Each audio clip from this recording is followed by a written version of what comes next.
আমার বন্ধু বান্ধব সব লয়াল, কারো কোনো নেশা নেই পড়ার। বাকি সব নেশাই তাদের কাছে তুড়ি মারার মতো।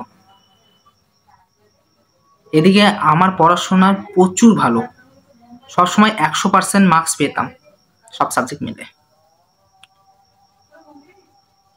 কিন্তু আমার পড়াশোনা একদম ভালো লাগতো না। একদিন তো আমি রেগে বাবাকে বলেই দিলাম যে আমি আম্বানি বিল গেটসদের মতো বিজনেসম্যান হতে চাই।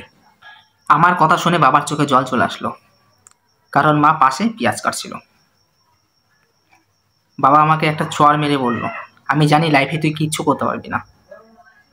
আমি বললাম, এটা আবার কেমন কথা? বাবা বলল, তুই আমার ছেলে, আমি 50 বছর ধরে আজ পর্যন্ত কিচ্ছু শিখতে পারলাম না, তুই কি ছিড়বি? মা আবার প্রচুর রেগে গেল বাবার উপরে। বললো, এটা আবার কেমন কথা? আমি জানি ও কিছু করতে পারবে না, তাই বলে তুমি এভাবে বলবা?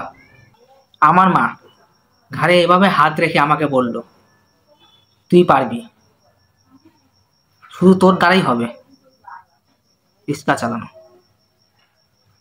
আর এদিকে আমার বন্ধুরা প্রচন্ড সাপোর্ট করতো আমাকে মেয়ে পড়াতে। একটা বন্ধু তো নিজের সব ট্যালেন্ট দিয়ে আমাকে গাঁজা খাওয়া শেখালো। তারপর আমি একটানে পৃথিবীর নাম্বার 1 বিজনেসম্যান। কারো যদি কোনো সাহায্যের প্রয়োজন হয় আমাকে বলবা, তাকে আমি একটা বিড়ি দিয়ে সাহায্য করব। ধন্যবাদ।